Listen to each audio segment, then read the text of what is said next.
আমি ধারাবাহিকভাবে কথা বলতে গিয়ে সূরাতুল ফাতিহার 2 নম্বর আয়াত নিয়ে কথা বলতেছিলাম।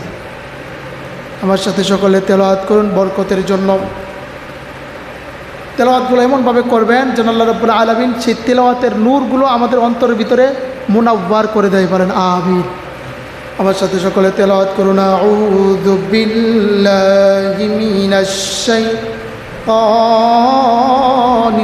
রাজীম, বিসমিল্লাহির রাহমানির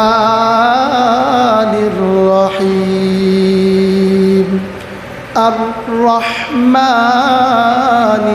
রহিম। সাদাকাল্লাহুল আযীম ওয়া সাদাকা রাসূলুহুন নবিয়্যুল কারীম। কোরআন শরীফের 2 আয়াতের ভিতরে আল্লাহ রাব্বুল আলামিন বলছেন আর রহমানির রহিম, আর রহমান আর রহিম।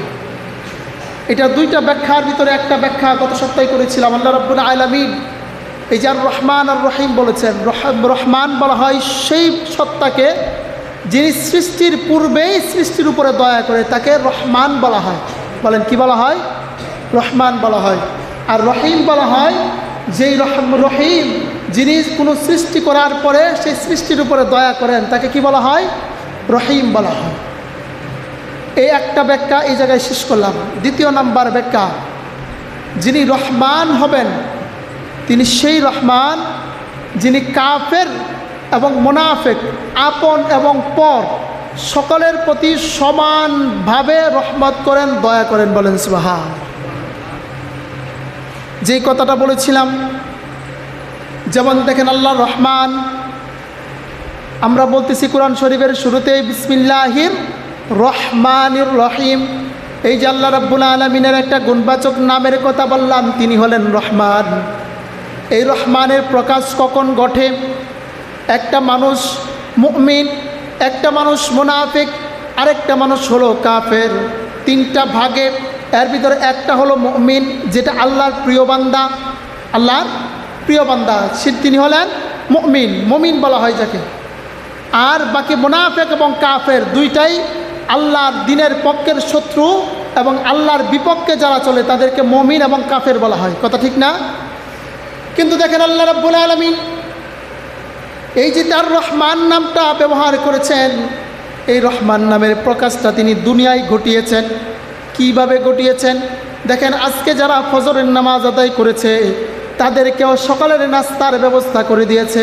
যারা ফজরের নামাজ আদায় করে নাই তাদেরকেও কিন্তু সকালের নাস্তার ব্যবস্থা করছে, করে নাই? যারা ফজরের নামাজ পড়ছে ওরা নাস্তা খায় নাই, সকালে ওরা খাইছে। যারা নামাজ পড়ে নাই তারাও তো খাইছে, খাই নাই?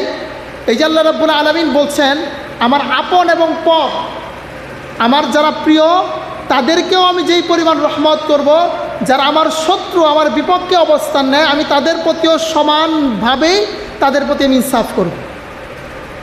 সেটা হলো রহমানের খাসিয়াত, এটা হলো রহমানের পরিচয়। দেখেন আল্লাহ রাব্বুল আলামিন এই মুসলমান জাতিকে যেই পরিমাণ ক্ষমতা দিয়েছেন, ঠিক সেরকম পরিমাণ ক্ষমতা কিন্তু ইহুদি খ্রিস্টানদেরকেও দিয়েছেন, দেয় নাই? আমাদের টাকা আছে আর ইহুদি খ্রিস্টানদের টাকা নাই, কথা বলে না? নাই, আছে।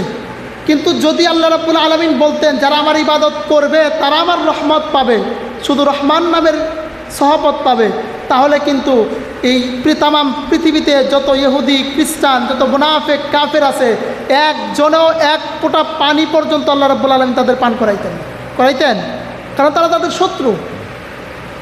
কথা বুঝতে পারছেন? আল্লাহ রাব্বুল আলামিন এই জায়গায় রহমানের পরিচয় দিয়েছেন। হাদিস শরীফে রাসূলুল্লাহ সাল্লাল্লাহু আলাইহি ওয়াসাল্লাম বলেছেন, দুনিয়ার মানুষ শোনো, আল্লাহ রাব্বুল আলামিনের কাছে দুনিয়াটা এত তুচ্ছ, এত নগণ্য, এত নিকৃষ্ট একটা জিনিস আল্লাহর কাছে একদম নগণ্য। রাসূলুল্লাহ সাল্লাল্লাহু আলাইহি ওয়াসাল্লাম বলেছেন, আল্লাহর কাছে যদি এই পৃথিবীটার মূল্য একটা মাছির দানা পরিমাণ মূল্য হইতো, আল্লাহ রাব্বুল আলামিন একটা কাফেরকে এক ফোঁটা পানি পান করাইতেন না। রাসূলুল্লাহ সাল্লাল্লাহু আলাইহি ওয়াসাল্লাম বলছেন, হে দুনিয়ার মানুষ শোনো, আল্লাহর কাছে যদি তামাম পৃথিবীটা একটা মাছির দানা পরিমাণ মূল্য থাকতো, তাহলে কোনো কাফেরকে এক ফোঁটা পানি আল্লাহ রাব্বুল আলামিন পান করাইতেন না। অর্থাৎ বোঝা যায় তাম পৃথিবীর মূল্য আল্লাহর কাছে একটুও নাই।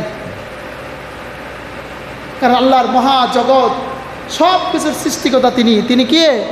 রহমান। বলেন তিনি কে? রহমান। ওনার রহমান নামের এই প্রকাশ ঘটানোর জন্যই আপনি আমি এখনও সুস্থ আছি, ভালো আছি। একটু খেয়াল করেন, আপনি আমি যেই অপরাধ করি সেই অপরাধ যদি আল্লাহ রাব্বুল আলামিন মানুষের সামনে প্রকাশ করে দেয়, আমার মনে হয় না আমরা মানুষের সামনে মুখ দেখাইতে পারবো। এমন অপরাধ কি আমাদের নাই? যে অপরাধটা করছি কিন্তু মানুষের সামনে যদি প্রকাশ পায় আমি তার সামনে মুখই দেখাইতে পারবো, এরকম অপরাধ কি আমরা করি নাই?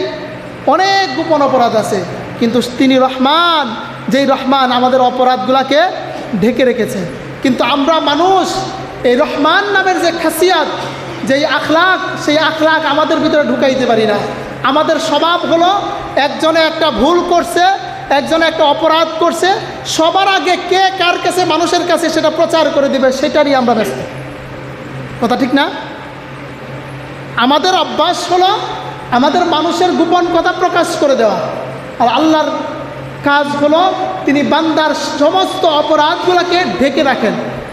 দেখেন, আপনি স্বাভাবিকভাবে খেয়াল করেন, একটা মানুষ যখন চুরি করে আল্লাহ রাব্বুল আলামিন যদি ইচ্ছা করেন তার কপালের ভিতর কিন্তু চোর শব্দটা লিখে দিতে পারেন না? যদি একজন মানুষ চুরি করার পরে যদি সে রাস্তা দিয়ে বের হয়, তার কপালের ভিতর যদি চোর লেখা থাকে, তখন মানুষ তাকে ধিক্কার দেবে না? মানুষের কাছে যাইতে পারবে? কথা বলেন না, যাইতে পারবে? কিন্তু আল্লাহ রাব্বুল আলামিন সেই জিনিসটা করেন নাই। এই জন্যে তার খাসিয়াত, তার মূল নাম হলো রহমান। বলেন তার নাম কি? রহমান। তিনি রহমান, সেই সত্তা যিনি কাফের, মুনাফিক, মুসলমান সকলের প্রতি সমানভাবে রহমত করেন, দয়া করেন। বলেন সুবহান। কথা বুঝতে পারছেন? এরপরে দ্বিতীয় নাম্বার আল্লাহ রাব্বুল আলামিন বলতেছেন রহমানির রহিম। একটা নামের কথা বললাম, তিনি হলেন রহমান। দ্বিতীয় নামটা হলো রহিম। দ্বিতীয় নামটা বলেন কি? আমার একটু ডাক দেন তো, বলেন রহিম। আমার আল্লাহর নাম দ্বিতীয় নামটা পরিচয় কি পেলাম আমরা? রহিম বলে। এই যে আল্লাহ রাব্বুল আলামিন রহিম শব্দটা ব্যবহার করেছেন, এই রহিম শব্দটার ব্যাখ্যায় মুফাসসিরিনে কেরাম লেখেন, দুনিয়ার মানুষ শোনো, এটা এমন এক দয়ার কথা আল্লাহ রাব্বুল আলামিন বলেছেন, সেটা শুধু তার কাছের মানুষদের প্রতি আল্লাহ রাব্বুল আলামিন দয়া করবেন, অন্য কারো শত্রুর বিপক্ষে আল্লাহ রাব্বুল আলামিন দয়া করবেন না। এই রহিম শব্দ দ্বারা আল্লাহ রাব্বুল আলামিন কোনো কাফের মুশরিকদের প্রতি দয়া করবেন না। রহমান শব্দ দ্বারা আল্লাহ রাব্বুল আলামিন দুনিয়ার সমস্ত জাতির উপরে আল্লাহ রাব্বুল আলামিন দয়া করেছেন। আর রহিম শব্দ দ্বারা আল্লাহ রাব্বুল আলামিন হাসরের ময়দানে, মৃত্যুর পরে কবরে, হাসরে, মিজানে, ফুলসিরাতে একমাত্র ইমানদার যারা হবে তাদের প্রতিই দয়া করবেন, আর বাকি সবার প্রতি গুসা হয়ে যাবেন, কাহার নাম ধারণ করবেন। বলেন সুবহান। আমার কথা বুঝতেছেন?